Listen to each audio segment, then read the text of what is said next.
11/2026 கிருஷ்ணகிரியிலிருந்து ராயக்கோட்டை போற சாலையில வெப்பாலம்பட்டி அப்படிங்கிற ஒரு ஊருக்கு பக்கத்துல அன்றைக்கு அதிகாலையிலேயே பயங்கரமான பரபரப்பு. அன்றைக்கு அதிகாலையிலேயே அந்த வழியாக வாகனத்துல போன ஒருத்தர் ரோட்டுக்கு பக்கத்திலேயே ரோட்டு ஓரத்திலேயே ஏதோ எரிந்து கொண்டிருக்கிறத பார்க்கிறாரு.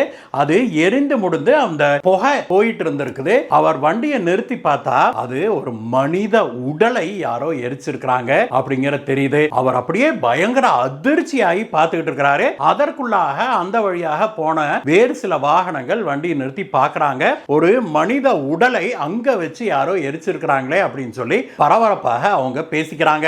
அந்த சமயத்துல எதிர் திசையிலிருந்து வந்த வாகனத்துல வந்த ஒருத்தர் அந்த இடத்துல வண்டி நிறுத்தி இதே காட்சியை பார்க்கிறாரு. பார்த்த மனுஷன் சொன்ன மொத வார்த்தை, ஏங்க இங்கதாங்க கொடுக்கூர் பக்கத்துல இதே மாதிரி ஒரு உடலை போட்டு எரிச்சிருக்கிறாங்க அப்படின்னு சொல்லி சொல்றாரு. இது அங்க இருந்து அவங்களுக்கு பயங்கரமான அதிர்ச்சி. இந்த இரண்டு எரிக்கப்பட்ட உடல்களுக்கு இடையே ஒரு 1/2 கிலோமீட்டர் தான் டிஸ்டன்ஸ் இருக்கும். உடனே இங்க இருந்த பலர் அங்க வேக வேகமாக போய் அதை பார்க்க போறாங்க. இதற்கிடையே அங்க கூடியிருந்த சிலர் போலீசாருக்கு தகவல் கொடுக்கறாங்க. தகவல் கிடைத்த உடனேயே போலீசார் அங்க விரைந்து வந்து அந்த இரண்டு இடங்கள்லையும் கிடக்கிற உடல்களை பார்க்கறாங்க. இந்த வெப்பாலம்பட்டி பகுதியில் கிடந்த உடலும் சரி, அங்க இருந்து ஒரு 1/2 கிலோமீட்டர் தள்ளி இன்னொரு உடல் கிடந்தது இல்லையா, அந்த இரண்டு உடல்களுமே தென்னை மட்டையெல்லாம் போட்டு எரிக்கப்பட்டிருக்கிறது தெரியுது. உடனடியாக போலீசார் இது இரண்டுமே மோடஸ் ஆபரண்டி ஒரே மாதிரி இருக்கு, ஒரே ஆள் தான் இதை செய்திருக்க வேணும் அப்படின்னு சொல்லி போலீசார் கருதுறாங்க. மேலும் இந்த இரண்டுமே ஆண்களுடைய உடல்கள் அப்படிங்கிறது தெரிய வருது. உடனடியாக போலீசார் ஃபாரன்சிக் டீமுக்கு சொல்லி அனுப்புறாங்க. ஃபாரன்சிக் டீம் அங்க வந்து ஏதேனும் தடயங்கள் கிடைக்குமா அப்படின்னு சொல்லி ஆய்வு செய்ய தொடங்குறாங்க.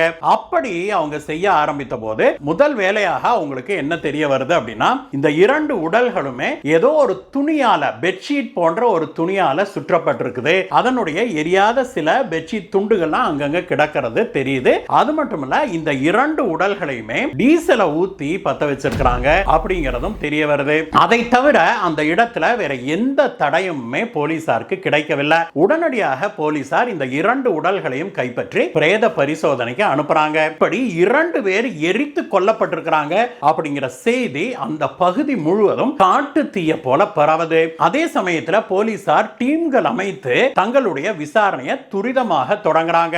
முதல்ல அந்த ஸ்டேஷன்ல ஏதேனும் 2 ஆண்கள் காணாம போயிட்டாங்க அப்படிங்கிற மிஸ்ஸிங் கம்ப்ளைண்ட் எதுவும் வந்திருக்கா அப்படின்னு பார்க்கறாங்க. ஆனா அவங்களுக்கு அந்த மாதிரி கம்ப்ளைண்ட் எதுவுமே வரல. அதற்கு பிறகு போலீசார் அந்த ஸ்டேஷன் மட்டும் இல்லாம அந்த மாவட்டம், பக்கத்து மாவட்டங்கள்னு இந்த மாதிரி ஆண்கள் யாராவது காணாம போயிட்டாங்க அப்படிங்கிற புகார் எதுவும் வந்திருக்கா அப்படின்னு விசாரிக்கிறாங்க. இதற்கிடையே போலீசார் பிரேத பரிசோதனைக்கு இந்த 2 உடல்களை அனுப்புனாங்க இல்லையா, அந்த உடல்களை பரிசோதித்த டாக்டர்கள் முதல் கட்டமாக என்ன சொல்றாங்க, ஒருத்தருடைய வயது சுமார் 40 இருந்து 45 வயதுக்குள்ளாக இருக்கலாம், இன்னொருத்தர் கொஞ்சம் முதியவர் 60 இருந்து 65 வயதுக்குள்ளாக இருக்கலாம், இருவரும் ஆண்கள் அப்படிங்கிற தகவலை சொல்றாங்க. இந்த தகவலை வச்சுக்கிட்டு தங்களுடைய தேடுதல் வேட்டையை தீவிரமாக்குறாங்க போலீஸ்காரங்க. அடுத்த சில நாட்கள் உருண்டோடுது. ஆனா போலீசாரால இறந்தவங்க 2 பேரும் யாரு அப்படிங்கறத கண்டுபிடிக்கவே முடியவில்லை. இதற்கிடையே போலீசாருடைய இன்னொரு டீம் அந்த பகுதியில, அந்த உடல்கள் கிடந்தது இல்லையா, அந்த பகுதியில மே 10ஆம் தேதி, அதாவது அவர்கள் இறந்ததாக கருதப்படுகிற அந்த மே 10ஆம் தேதி இரவு அந்த செல்போன் டவர்கள்ல எந்தெந்த போன்கள் எல்லாம் அந்த வழியாக வந்திருக்குது அப்படிங்கிற தகவல்களை சேகரிக்கிறாங்க.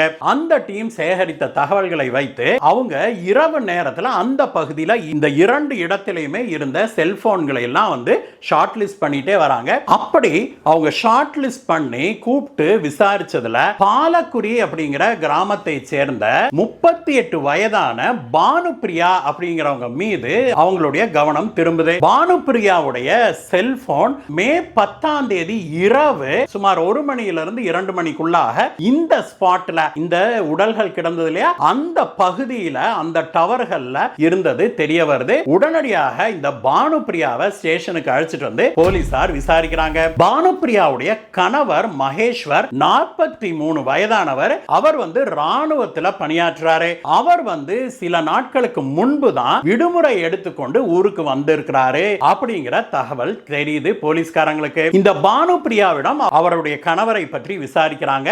ஆனால் பானுப்பிரியாவோ அவரு ஊருக்கு வந்தாருங்க சார், அப்புறம் எங்கேயோ கிளம்பி போனாரு, எங்க போனாருன்னு எனக்கு தெரியல, அவர் என்கிட்ட அந்த தகவல்லாம் எதுவும் சொல்லல, போயிட்டு வரேன்னு சொல்லிட்டு போனவர் தான் மனுஷன் அப்படின்னு சொல்லி இந்த பானுப்பிரியா சொல்றாங்க. ஆனால் அதற்குள்ளாக அந்த கிராமத்தை சேர்ந்தவர்கள் சிலரிடம் போலீசார் விசாரித்த போது பானுப்பிரியாவுடைய கணவர் மட்டுமல்ல அவருடைய மாமனாரையும் 4-5 நாளா காணல அப்படின்னு சொல்லி அவங்க சொல்லவே போலீசாருடைய சந்தேக பார்வை முழுக்க முழுக்க பானுப்பிரியாவின் மேல விழுது. அதற்கு பிறகு பானுப்பிரியாவை தனியா அழைச்சிட்டு போய் அவங்க விசாரணையை டைட்டன் பண்ண ஆரம்பிக்கிறாங்க. போலீசார் எவ்வளவுதான் தீவிரமாக விசாரித்தாலும் பானுப்பிரியா கிளிப்பிள்ளை போல சொன்னதையே சொல்லிட்டு இருக்கிறாரு. அதற்கு பிறகுதான் போலீசார் ஒரு முடிவுக்கு வராங்க. கிடுக்குப்பிடி விசாரணை தான் இதுக்கு சரி வரும் அப்படின்னு முடிவுக்கு வந்த போலீசார் பானுப்பிரியாவுக்கு தங்களுடைய பாணியில கிடுக்குப்பிடி விசாரணை போடுறாங்க. போலீசாருடைய அந்த கிடுக்குப்பிடி விசாரணையின் தீவிரத்தை தாங்க முடியாத பானுப்பிரியா, நான் தான் சார் என்னுடைய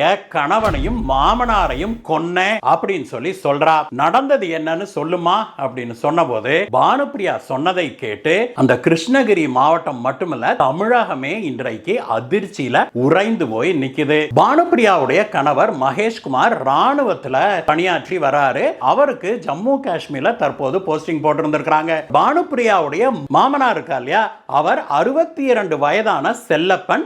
அவரும் ஒரு முன்னாள் ராணுவத்தினர் தான். அவரும் அங்கேயே தான் குடியிருந்திருக்கிறாரு. மகேஷ்குமாருக்கும் பானுப்பிரியாவுக்கும் 2 குழந்தைகள். மகேஷ்குமார் ராணுவத்துல பணியாற்றுறதுனால பெரும்பாலான நாட்கள் அவர் வெளியில பணியில தான் இருப்பாரு. வீட்டுல தனிமையில இருந்திருக்கிறாங்க அவருடைய மனைவியான பானுப்பிரியா. அந்த சமயத்துல தான் பக்கத்துல இருந்த மேல்கொட்டாய் பகுதியை சேர்ந்த பூவரசன் அப்படிங்கிற ஒரு 24 வயது இளைஞனோடு பானுப்பிரியாவுக்கு ஒரு நெருங்கிய நட்பு உருவாகுது. பிறகு அது கள்ள காதலாக மாறுது. இந்த விஷயம் ஊருக்குள்ள அரசல் புரசலாக பேச ஆரம்பிக்கிறாங்க.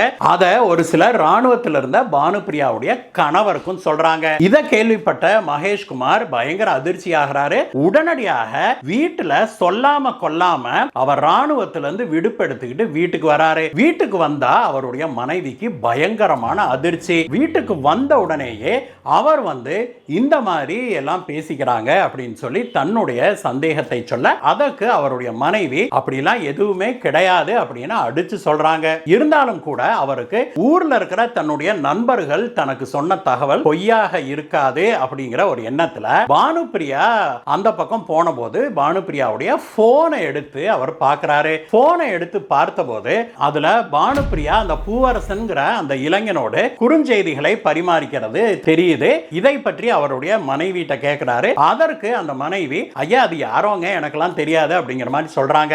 இருந்தாலும் கூட அவருக்கு விஷயம் தெரிஞ்சிருது. இதற்கிடையே அவருடைய மனைவி என்ன பண்றாங்க, இந்த மாதிரி என்னுடைய கணவர் திடீர்னு சொல்லாம கொல்லாம ராணுவத்திலிருந்து ஊருக்கு வந்துட்டாரு, அதனால நம்ம கொஞ்ச நாளைக்கு சந்திக்க வேண்டாம் பேசிக்க வேண்டாம் அப்படின்னு சொல்லி பானுப்பிரியா தான் சீக்கிரட்டா வச்சிருந்த இன்னொரு போன்ல இருந்து குறுஞ்செய்தியை அனுப்புறாங்க தன்னுடைய கள்ள காதலனான பூவரசனுக்கு. அதற்கு பூவரசனும் ஓகேன்னு சொல்லி பதிலும் அனுப்புறாரு. இதற்கிடையே மே 10, 2026 அன்றைக்கு இரவு டின்னர்லாம் முடிச்ச பிறகு மீண்டும் இந்த பூவரசன் பற்றிய பேச்சு வருது. தன்னுடைய மனைவி பானுப்பிரியா கிட்ட, இனிமேலாவது நீ அவனை கட் பண்ணிக்கோ, நமக்கு 2 குழந்தைங்க இருக்குது, நீ என்ன இந்த வயசுல இப்படி பண்ணிட்டு இருக்கிற, அவன் சின்ன பையனா இருக்கிறான், அவங்க கூட போய் நீ இப்படி சுத்திட்டு இருக்கிற அப்படின்னு இவர் சொல்ல போக பானுப்பிரியா பயங்கர டென்ஷன் ஆகிறாங்க. பயங்கர வாய் தகராறு ஆகுது. ஒரு கட்டத்துல சரி சரி போ அப்படின்னு விட்டுட்டு நைட்டு ஐபிஎல் மேட்சை பார்க்க ஆரம்பிக்கிறாரு மகேஷ்குமார். அவர் ஐபிஎல் பார்த்துக்கிட்டு டிவி முன்னாடி செட்டில் ஆன பிறகு மெல்ல அறைக்குள்ள போன பானுப்பிரியா தன்னுடைய இன்னொரு போனை எடுத்து பூவரசனுக்கு ஒரு குறுஞ்செய்தி ஒன்று அனுப்பியிருக்கிறா. இந்த மாதிரி இனிமேல் நாம இப்படி சந்திக்கிறது அவ்வளவு எளிதல்ல போல தெரியுது அப்படின்னு சொல்லி ஒரு குறுஞ்செய்தியை அனுப்பி இருந்திருக்கிறா பானுப்பிரியா. அதை பார்த்த பூவரசன் பயங்கர டென்ஷன் ஆகி தன்னுடைய எலக்ட்ரிக் மொப்பட் இருக்குது இல்லையா, அதை எடுத்துக்கிட்டு நேராக வீட்டுக்கு வராரு. வீட்டுக்கு முன்னாடி அந்த எலக்ட்ரிக் மொப்பட்டை நிறுத்திட்டு நேராக வீட்டுக்குள்ள திபு திபு திபுன்னு உள்ள வரான் பூவரசன். உள்ள வந்தவன் தான் கொண்டு வந்திருந்த கத்தி எடுத்து பானுப்பிரியாவுடைய கணவனான மகேஷ்குமாருடைய மார்பிளையே மீண்டும் மீண்டும் குத்துறாரு. மகேஷ்குமார் அலற ஆரம்பிக்கிறாரு. அதுக்குள்ள பானுப்பிரியா ஓடி பின்னாடி இருந்து மகேஷ்குமாரை இப்படி கட்டி பிடிச்சுக்கிறா. மீண்டும் மீண்டும் மகேஷ்குமாரை கத்தியால குத்துறான் பூவரசன். அந்த இடத்திலேயே ரத்த வெள்ளத்துல சரியறாரு மகேஷ்குமார். மகேஷ்குமார் போட்ட சத்தத்தை கேட்டு உள்ள இருந்த அவருடைய தந்தையான செல்லப்பன் ஓடி வராரு. அவரை பார்த்தோன்னே அப்படியே அவர் பக்கத்துல ஓடி போய் அவரை சரமாரியா கத்தியில குத்துறான் இந்த பூவரசன். ஒரு சில வினாடிகள்லயே அவரும் ரத்த வெள்ளத்துல அப்படியே சரியறாரு. அதற்கு பிறகு பானுப்பிரியாவும் பூவரசனும் என்ன பண்றாங்க, வீட்டுல இருந்த 2 பெரிய சாக்கு எடுத்துட்டு வராங்க. அதுல ஒரு சாக்குல பானுப்பிரியாவுடைய கணவனை போட்டு கட்டுறாங்க, இன்னொரு சாக்குல பானுப்பிரியாவுடைய மாமனாரை போட்டு கட்டுறாங்க. அந்த 2 உடல்களையும் எடுத்து ஒரு ஓரமா வச்சுட்டு அதற்கு பிறகு அந்த அறையில இருந்த ரத்த கரைகளை எல்லாம் கிளீனா தொடச்சு எடுக்கிறாங்க. அதற்குள்ளாக இரவு மணி 1 மணிக்கு மேல ஆயிருது. அதற்கு பிறகு இந்த 2 மூட்டைகளையும் பானுப்பிரியாவுடைய கணவனையும் பானுப்பிரியாவுடைய மாமனார் 2 பேர்த்தையும் 2 மூட்டையில கட்டினாங்களே, அந்த 2 மூட்டையும் எடுத்து எலக்ட்ரிக் மொப்பட் இருக்கு இல்லையா, முன்னாடி சரக்கெல்லாம் வச்சுட்டு போறாங்களே, அதுல முன்னாடி 2 மூட்டையும் வச்சிடறாங்க. அதுல பின்னாடி ஏறிக்கிறா பானுப்பிரியா. அந்த வண்டி எடுத்துக்கிட்டு பூவரசனும் பானுப்பிரியாவும் அந்த ஊரை விட்டு தாண்டி சற்று தொலைவில் இருக்கிற அந்த கிருஷ்ணகிரி ராயப்பேட்டை சாலைக்கு போறாங்க.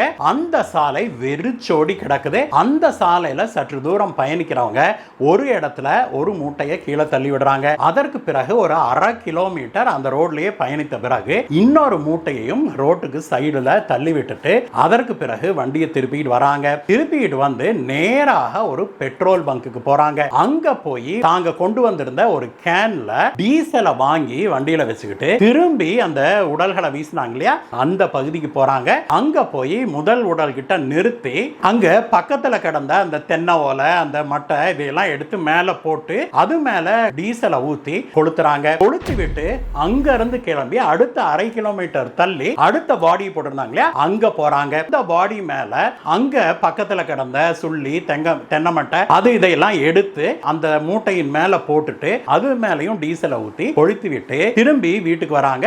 வீட்டுல பானுப்பிரியா டிராப் பண்ணிட்டு அவளுடைய கள்ளக்காதலன் பூவரசன் அவன் வீட்டுக்கு போயிடுறான். அதற்கு பிறகு எதுவுமே தெரியாத மாதிரி பானுப்பிரியா தன்னுடைய இயல்பு வாழ்க்கையில ஈடுபடுறா. மறுநாள் காலையில இந்த உடல்கள் கிடைச்சு பயங்கர பரபரப்பாகுது. ஆனா பானுப்பிரியாவோ பூவரசனோ எதை பற்றியும் கவலை இல்லாம தாங்க தங்களுடைய இயல்பு வாழ்க்கையில ஈடுபட்டு இருக்கிறாங்க. அதற்கு பிறகுதான் போலீசார் அவர்களுடைய மொபைல் போன் வந்து அந்த சமயத்துல அந்த டவர்ல இருந்ததை வச்சு பானுப்பிரியாவை பிடிச்சு அவ மூலமா பூவரசனையும் பிடிச்சு இப்பொழுது 2 பேரையும் உள்ள தள்ளி இருக்கிறாங்க. நண்பர்களே, இவர்கள் 2 பேருக்கும் வேற யாராவது உதவி செய்தாங்களா அப்படின்னு இப்பொழுது போலீசார் விசாரிச்சுட்டு வராங்க. கள்ள காதலுக்காக ராணுவத்தில் பணியாற்றிய தன்னுடைய கணவன், அவர் மட்டும் இல்லாம தன்னுடைய மாமனார் 2 பேர்த்தையும் வீட்டுல வச்சே கொன்னு போட்டுட்டு அவங்களுடைய உடல்களை கொண்டுட்டு போய் இப்படி சாலையோரம் வீசி எரிச்ச சம்பவம் இப்பொழுது தமிழ்நாடு முழுவதும் பயங்கர பரபரப்பை ஏற்படுத்தி இருக்குது. இந்த வழக்கு பற்றிய உங்களுடைய கருத்துக்களை சொல்லுங்க நண்பர்களே. மீண்டும் உங்களை வேற வீடியோ சந்திக்கிறேன்.